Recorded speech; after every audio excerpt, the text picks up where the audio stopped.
Hey guys, Poro here with another recap, this time for day 8 of MSI. People are still spamming fireworks even though it's July 5th, so I'll just pretend like it's not happening and record anyway. This is our final doubleheader, starting with CFO versus MKOI, followed by T1 versus BLG. I predicted CFO 3-2, as I was convinced that they were solid from their series against T1, whereas I have yet to see proof that MKOI can make enough proactive plays to beat a team who isn't making mistakes. I also predicted T1 3-1, as I'm really not a fan of how BLG have been looking, whereas I think T1 will continue to ramp up over the course of the tournament as they recover from the terrible LCK playoffs format and jet lag. Game 1 of CFO MKOI had a pretty close even early game, and it was going okay for both teams who had one Drake each and split the grubs 2-1. The only play that had really happened so far was a bad teleport from Driver that got him dove, but other than that, both teams were content to chill a bit and scale. The game broke open when CFO's solo laners made two solid plays. Driver stalled out a gank long enough for Junjia to cover and get the double kill, and then Hongq solo killed Jojo topside. With this, CFO was suddenly up to a huge gold lead and had full control. There were some CFO mishaps as the game progressed. Junjia on the 4th Drake fight played for the smite steal instead of the fight, and got one shot before the fight began, which helped MKOI, and then Driver got caught fishing mid for an aggressive Q and was comboed and eventually killed by Alvaro to swing the game back to even. Despite this, CFO held strong and had a series of two nail-biting Baron contests where Alvaro had a rare horrible engage and got one shot, which led to CFO getting the Baron and regaining control of the game. The final teamfight was all Hongq as he patiently waited for a great team-wide Azir sweep to seal the deal and put the game on the board for CFO. I gave Driver a 3 for his mix of good plays and bad plays, as his double kill bot was huge to get that initial big lead for CFO, despite his two bad deaths at different points. Junjia gets a 3 for having an overall solid game except for the fumble at 4th Drake. Hongq gets a 4 with his solid laning, solo kill on Yone, and huge teamfight win. Doggo gets a 3 for doing his job and not making any big mistakes, and Kaiwing was close to a 3, but I decided to knock him down to a 2 for his bad positioning that forced CFO to ditch the first Baron attempt. For MKOI, it was just a story of lane gaps. Both Merwin and Jojo were playing in defined matchups, maybe even winning matchups depending on who you ask, but both fell significantly behind early, which made the game very hard, and neither were able to look great in teamfights later, so they both get 2s. Alvaro did have that terrible engage at Baron, and the horrible combo in the final teamfight, but he also found his fair share of decent plays as well, like the pick on Driver mid, so I left him at a 2. Game 2 also had a close early game, with a lot of players making a lot of mistakes. First, Supa and Alvaro overstep on a bot timer where Skarner is full clearing bot side, and they died to a barred Skarner gank. Then, Hongq blows his flash mid from a bad gank from Junjia, and gets punished for it by overstepping against the TF ult when Mbessa was mid. Next, it's Jojo's turn to in as he played too aggressive mid before grubs and got picked out. Heading into the 3rd Drake fight, the game was even. Alvaro and Jojo walk too far forward and get hit by a bard ult, but both the bard Q and Skarner ult whiff off of it and things look bad for CFO.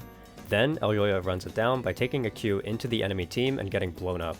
MKOI later go for a 5v5 Otacon force, and Hongq steps up way too far and gets one shot before the fight can start, so the game is still even.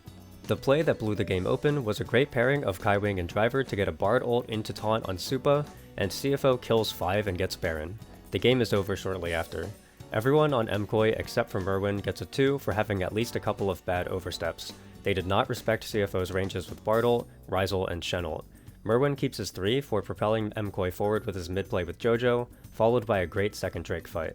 For CFO, Kaiwing and Driver get 4s for propelling the game forward together, despite Kaiwing's 1 3rd Drake oopsie that put CFO in a rough spot. Hongq gets docked for his similar mistakes to MKOI, Junjia stays a 3 for a combination of good plays, bad plays, and free plays from MKOI's ints, and Doggo gets a 3 for being solid from start to finish. With this, CFO is now up 2-0 and looking to close out the series. Game 3 featured an interesting draft plan from MKOI as they are the first team to be bold enough to counterpick Yorick with Aurelia, and they also grabbed the Poppy jungle so that CFO can't take it to beat the Aurelia later. This strategy proves to be very effective, as even through a gank death and a kill to Yorick, the Aurelia still had full control of the lane from start to finish, and never let the Yorick contribute anything meaningful to the game. Hongq styled a bit on Jojo early by getting 2 kills in lane, one of which was a clean 1-for-0 solo kill, but Jojo recovered just fine, and Elyoya was everywhere on the map to make sure CFO had no angles back from their big deficits. To add insult to injury, Doggo was set behind bot by face-checking Tribush blind level 1, and he also never recovered to a point of true usefulness. Overall, just a great takedown of CFO from MKOI. Game 4 was a massive jungle gap, as Junjia returned to the favor against Elyoya here with some amazing early pathing. CFO took the risk of going Aphelios Thresh into Callista Renata, and their game plan revolved around vertical jungling to ensure Aphelios not only was protected from Vi, but also that Supa had to bleed advantages with Pantheon hidden on bot side. Junjia even managed to protect his wolves to solidify the early 1v1 lead for himself. By 12 minutes, Aphelios was up 1.5k gold, and even overstepping mid and dying right before the third Drake wasn't enough to stop the CFO momentum as they retained full control of the game. As for ratings, I gave Driver a 3 because he was playing pretty good, but screwed up the Baron push, which stalled out the game longer than it needed to be. Junjia gets a 4 to Elyoya's 2, which displays the jungle gap, and Doggo gets a 4 despite being caught at third drag, as he played the Otacon fight beautifully to guarantee the win. Hongq's 3 deaths were all pretty bad. He overstepped mid at Grubs and was also caught top before Herald, and was the only weak point of the map for CFO this game.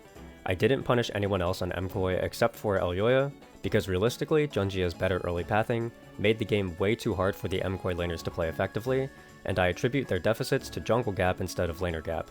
With this, CFO wins the series 3-1 and is set to play against AL. I really like how CFO looked today. Hongq was still inconsistent, but he had his nice moments too. Junjia and Driver continued to show solid performances, and Doggo and Kaiwing were much more stable here than they were against T1. I think CFO are definitely good enough to make AL work for it. As for MKOI, their journey ends here. As I feared, MKOI were not able to figure out how to generate meaningful advantages early, and they got punished for it when CFO cleaned up their act and didn't give MKOI many mistakes to punish. LEC ends up going out 7th, 8th, and if they perform badly at Worlds, then we need to seriously reconsider the order of regional strength. With this series done, we move on to T1 versus BLG. Game 1 started out with a series of throws from both teams. Doran had a bad death to a lane swap where he overforced a 1v2, Keria was caught on a rotation top and died, Owner ulted in after Keria was basically already dead and also died, so the game was not pretty from T1 early. Faker equalized the game at first Drake with a great shockwave, but then immediately overstepped mid and died to a gank while also losing his flash. BLG was not to be outdone though, as it was now their turn to run it down together. Bin and Beichuan had found a good pick on flashless Orianna, or so it seemed until Beichuan pushed Ori out of the Scion queue with his Poppy E, saving Ori's life. Then Elkanon just forgot barrier existed and flashed into 4 people to try and execute a clearly unkillable Jhin, and then Knight ulted in right after also to just die. Then On got caught again on mid and died there too. After all of these ints, T1 had a large lead and used it to start Otacon. The standoff was long, but the play came to a head when BLG tried to back off, and Faker found a great teleport flank behind enemy tier 2 and got a triple kill which sealed the deal. There were other ints too, such as Doran inting mid to Callista and dying, but then Beichuan overforcing on Nico right after instead of backing off, which baited his whole team in just to get destroyed. The ratings for this one look messy. Doran gets a 2 for dying to the lane swap, getting solo killed by Knight, dying for free on mid to Callista, and positioning too aggressive on the Otacon and dying there too. Owner, Faker, and Keria all had individual ints as well, but Faker's amazing first drag fight and teleport flank triple, as well as Keria's great ultimates in every team fight bumped them up to 4s. Guma made basically no mistakes in this one and had multiple strong team fights. For BLG, Bin just had to sit and watch as his team ran it the fuck down. Beichuan was the catalyst, throwing the free kill top and turning it into a mega lost situation, overforcing mid after killing Doran to turn yet another winning situation into a losing one, and overall not actually doing anything super productive early, other than punishing T1's bad mistakes.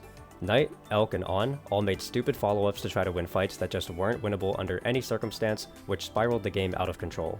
Game 2 was the story of Doran's entire career. He was playing terrible for the first 25 minutes, and I was ready to give him 2 stars. He fought Scuttlecrab respawn against Rumble for some reason and put his team in a deficit, only made worse by Faker and Owner both dying for a tier 1 bot turret. Doran then got caught on a bot rotation and died for free in front of the 3rd Drake. The game was looking all BLG. At this point though, Keria made a great play with a spellbook teleport to flank on Knight who greeted for a tier 1, which gets them the 3rd Drake and helps stifle the bleeding a bit. Now it's all Doran, as he had 1, 2, 3, 4 fantastic ultimates to genuinely solo win the game. A good ult on Otacon, a genuinely game-saving ult with a top lane teleport to save Faker from BLG's collapse, a great ult plus E in a topside jungle fight where he completely won the left side of the fight all on his own, and then finally a great flash ult at Sol to seal the deal. Looking at the scores, I place the blame of this loss solely on Bin and On, who both played the important Otacon fight horribly. Bin completely whiffed the equalizer and zoned nobody, and On flashed into the Victor stun field and killed himself without casting any abilities. That one teamfight completely threw away every advantage BLG had. I knocked Faker down to 2 for greeting for the bot tier 1 early, and he didn't do anything in my eyes to redeem himself. And of course, I gave Keria and Doran 4s, despite Doran's terrible first 25 minutes, as they both made all the game-winning plays.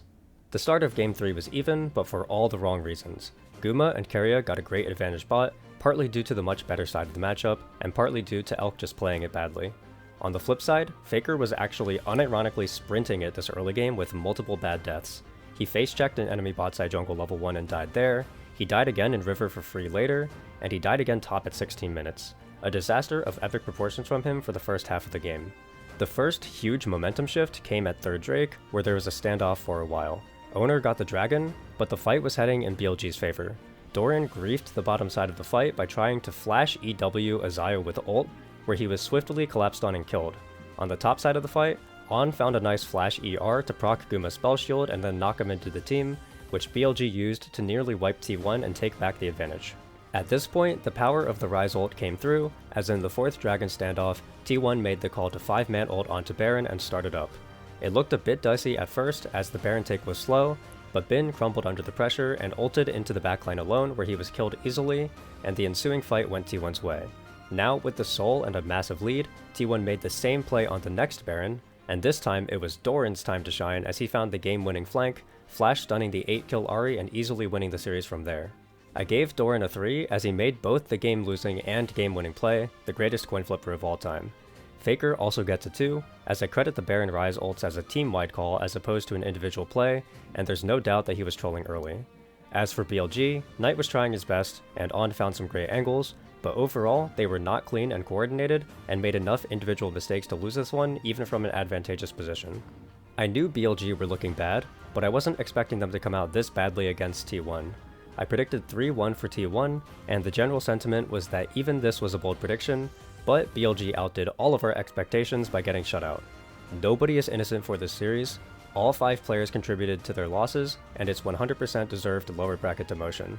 For T1, it's great that we get to see the team like this. As far as I'm concerned, it would appear that Owner, Guma, and Keria have basically all found their form. Faker had some terrible moments, but he also had some great moments too that prove why he's always terrifying in big games. Doran was hilarious as we got the full Doran spectrum of terrible game 1, bad game 2 into 4 game-winning plays in a row to solo win it, and then game-losing play into game-winning play in game 3. Doran was for sure the most impactful player this series if nothing else. With this done, we have 3 predictions to go through. First, we have BLG versus Fly. Part of me wants to think Fly can win, but another part of me respects how strong BLG's early games and teamfights have looked.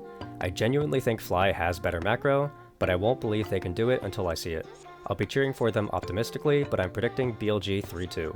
Next, we have AL versus CFO, and while CFO has had a great standout tournament, I think this is where we say goodbye. I expect AL to make it to that lower bracket finals match, so I'm predicting AL 3-1 against CFO. I'll give the Oysters a game, they've been looking clean so far and they can definitely do it. Finally is Gen G versus T1, and while T1 showed up today and Gen G still doesn't look fully in form, I have to go with my gut and still predict Gen G to win 3-2. At the end of the day, BLG made a lot of mistakes, and T1 made many mistakes as well. I don't think it was the cleanest 3-0 of all time, so I'm not convinced T1 is back to their insane playoffs form yet.